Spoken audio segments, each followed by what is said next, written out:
Chapter 51. True Self. Applebloom was suddenly startled from her peaceful sleep when the cell phone on her nightstand began to ring.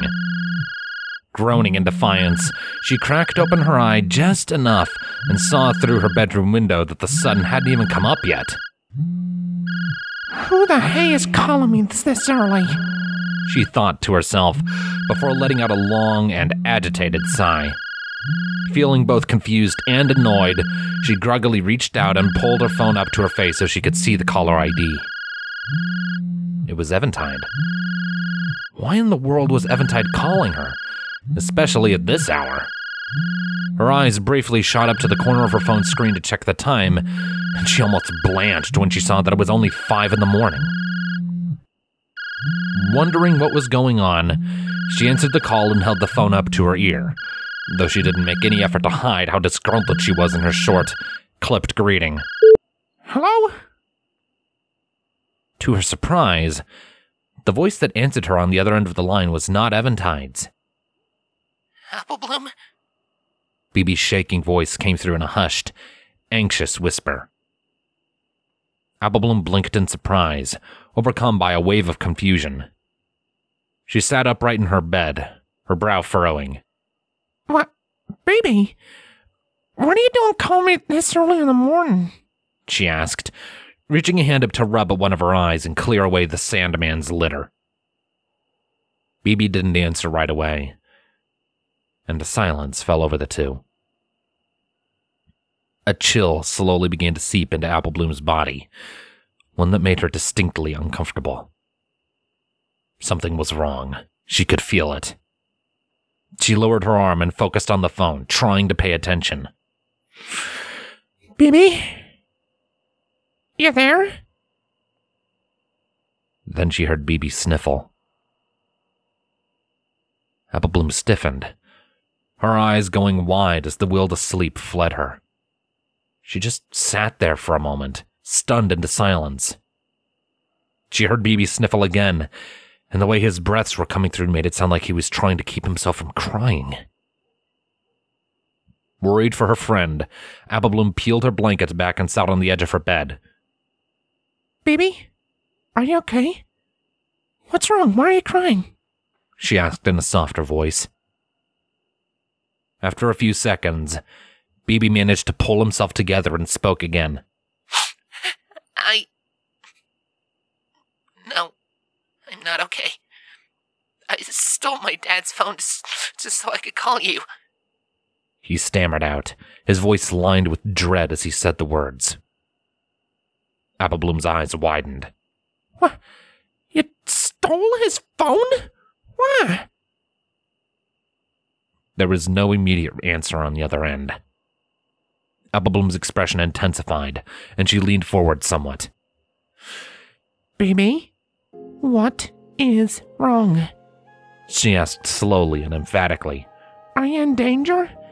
Do you need me to call 911? She asked, ready to do just that at a moment's notice. What? No, nothing like that. BB quickly corrected, sounding genuinely surprised by the idea. Applebloom, however, was not assured by his words. Well, what's wrong then? Come on, talk to me, B. She pressed in a firm but gentle voice. BB took a few shaking breaths before speaking again.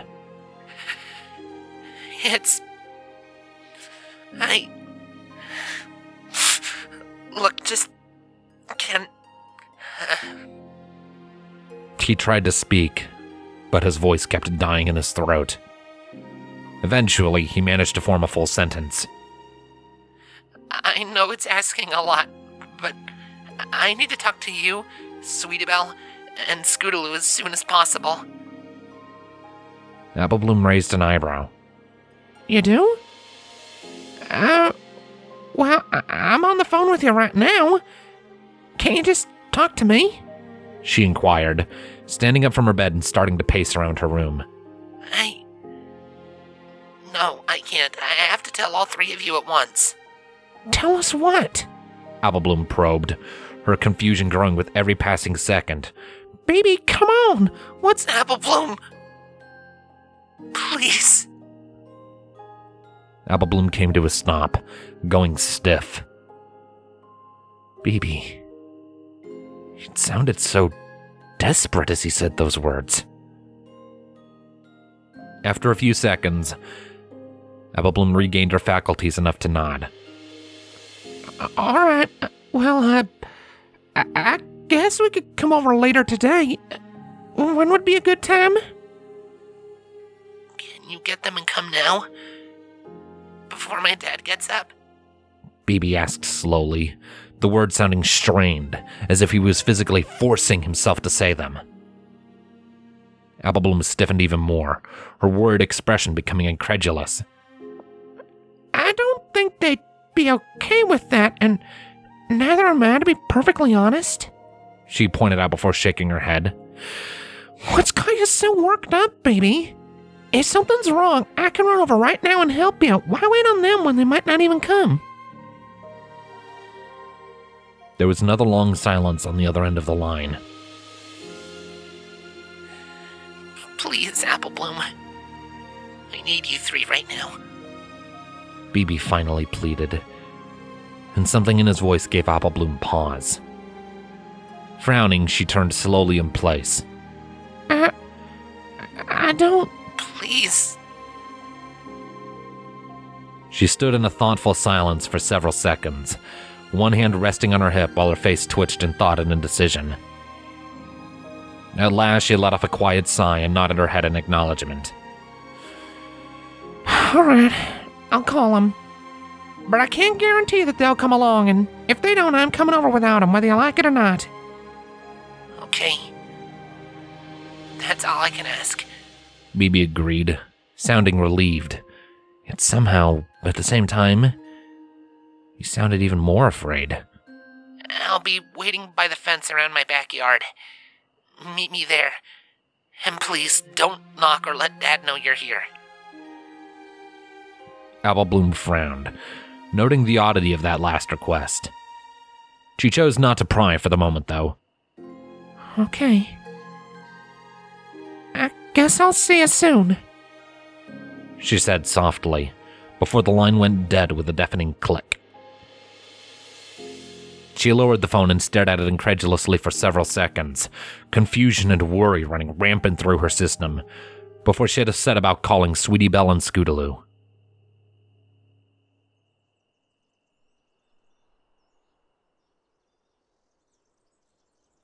Maybe an hour later, BB was pacing anxiously by the fence in his backyard. He was in his true form, and his ears were on attention on the back of his head. His entire body was shaking with mounting anxiety. His wings were twitching on his back, and he couldn't keep the quiet chitters of dread from slipping out of him. To make matters worse, there were dark bags under his eyes, putting his sleep-deprived exhaustion on full display. He hadn't gotten a single moment of sleep last night. His mind had been too active with guilt and frustration. He'd tossed and turned and groaned and eventually gave up on sleep entirely. He'd sat there, alone in his room for hours, just thinking to himself. Eventually, those thoughts drove him into action, and now, here he was.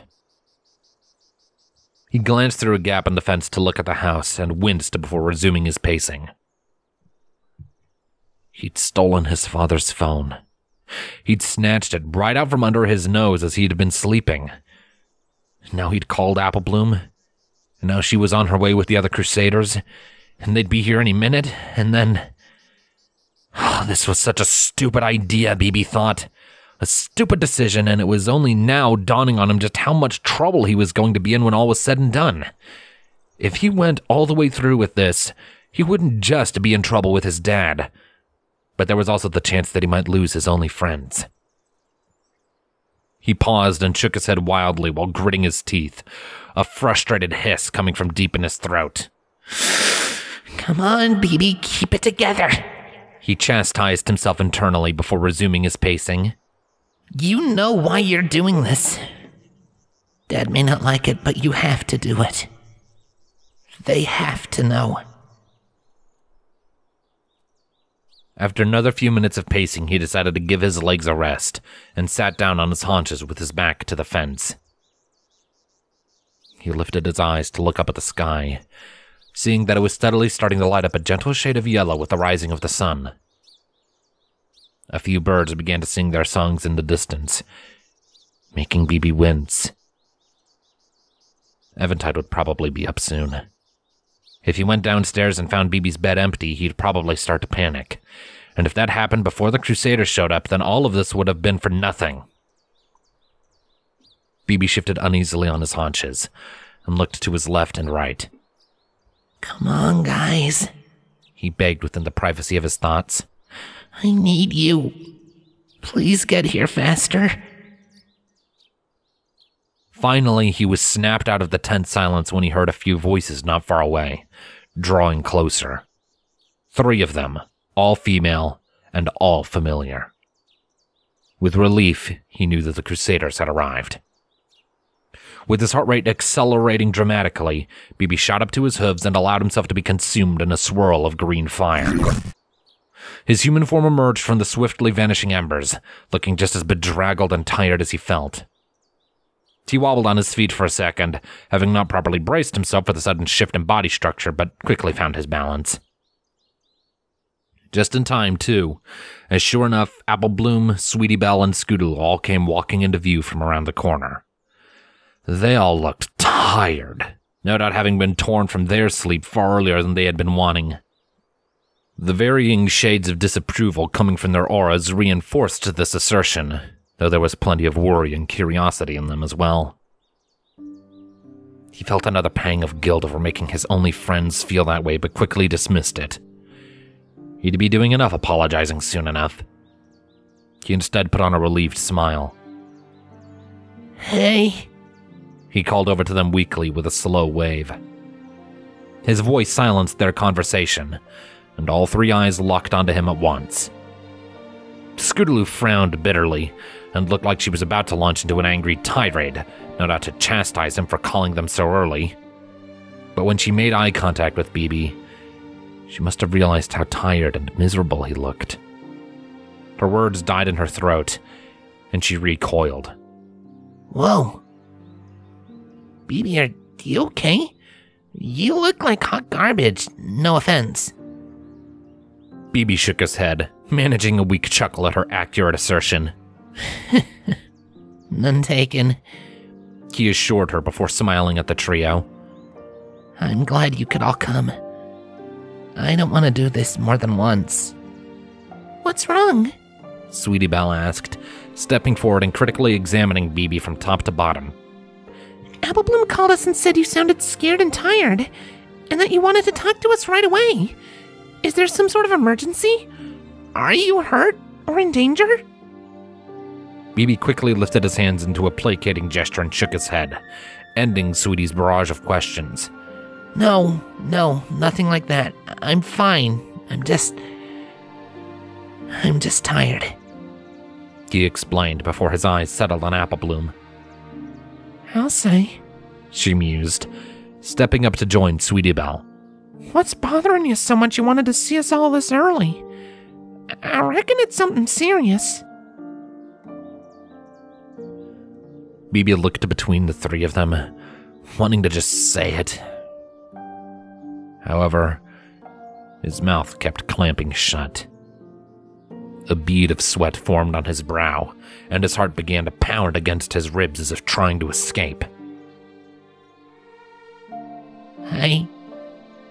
He stammered out, and his growing anxiety and fear must have been plainly visible on his face, for his 3 best friends suddenly grew even more concerned, any and all anger leaving their auras entirely. B, Scootaloo called far more gently, joining her friends and patting a hand on Bibi's shoulder. Hey, it's okay. Whatever it is, you can tell us, she told him while giving his shoulder a firm squeeze. Bibi wanted to believe her. He so wanted to believe her. But Eventide's warning from the previous day on the trail rang in his mind, making his legs feel weak and his hands tremble. He swallowed the lump in his throat.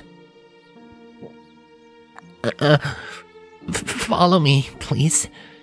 It would be easier to show you.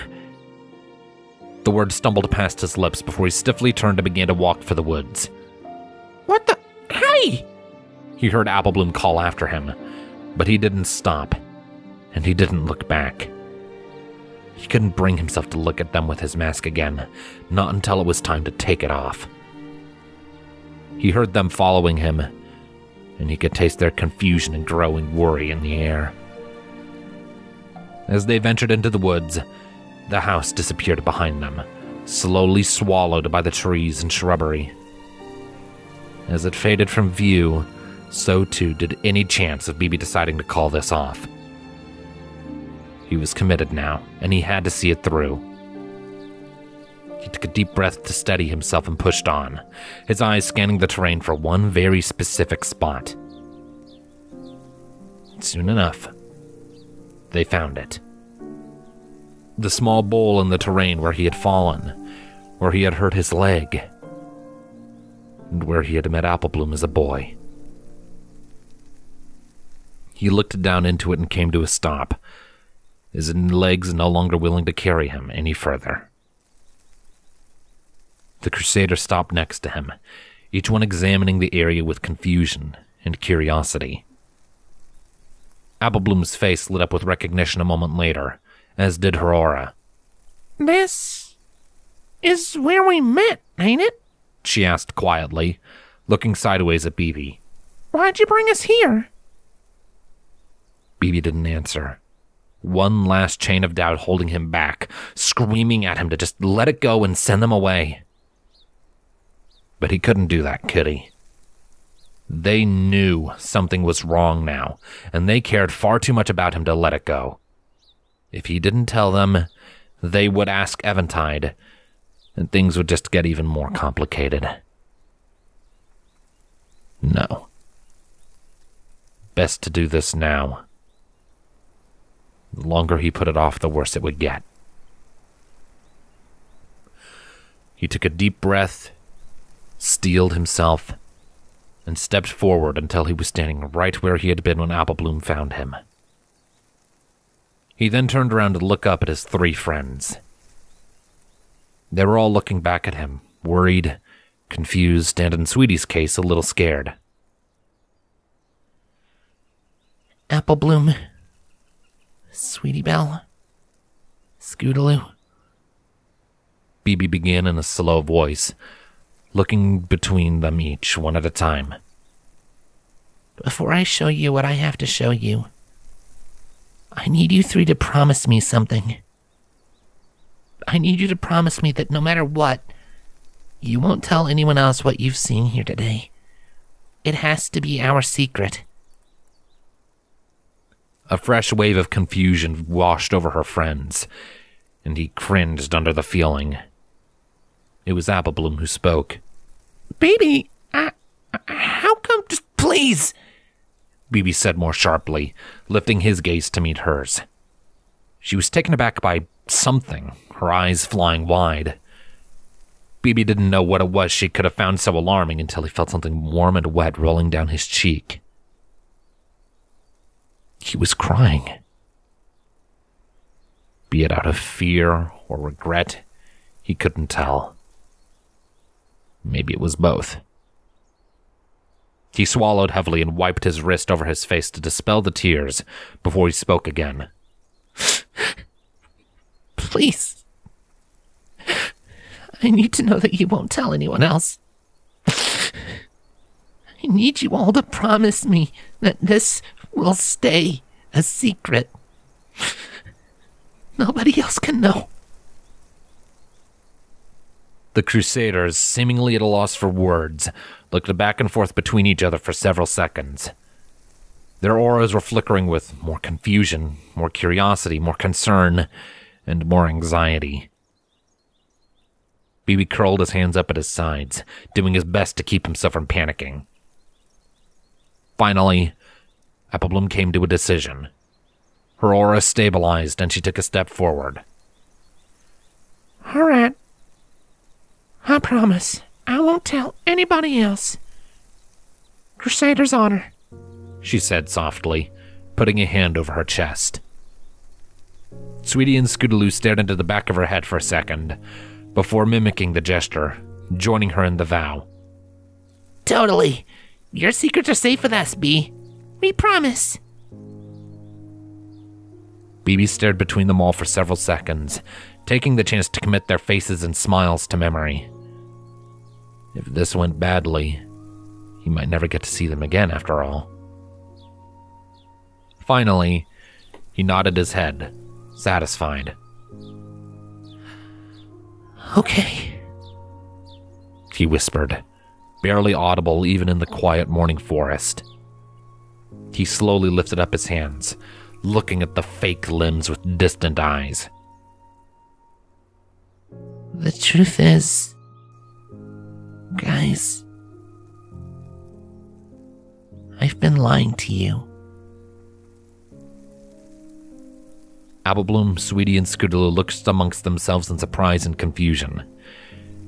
He didn't wait for them to say anything, though, and instead lowered his hands to look into the eyes of his friends again, especially Applebloom.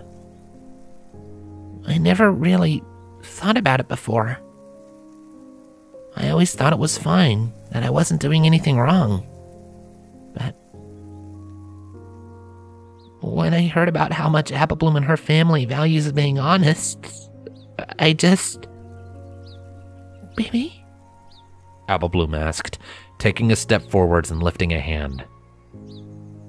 Baby stepped back, giving a sharp shake of his head. Please, don't touch me. Don't say anything. He sniffled and took a deep breath, trying and failing to shove down the tremors racking his body. I gotta do this. I gotta show you the truth. And with that, it began to happen. A small patch of skin on his left cheek lit up with a green light. That light began to flicker and lick like a flame, spreading out to cover more of his face, while embers started drifting off of him. More flames appeared all over his body, filling the air with a gentle, distorted crackling noise. Applebloom took a few steps back, gasping in shock at the sight. Scootaloo and Sweetie Belle didn't look much better off, appearing horrified. BB sighed and looked down at his hands again, watching as the flames began to appear in patches on them too, burning away the lie.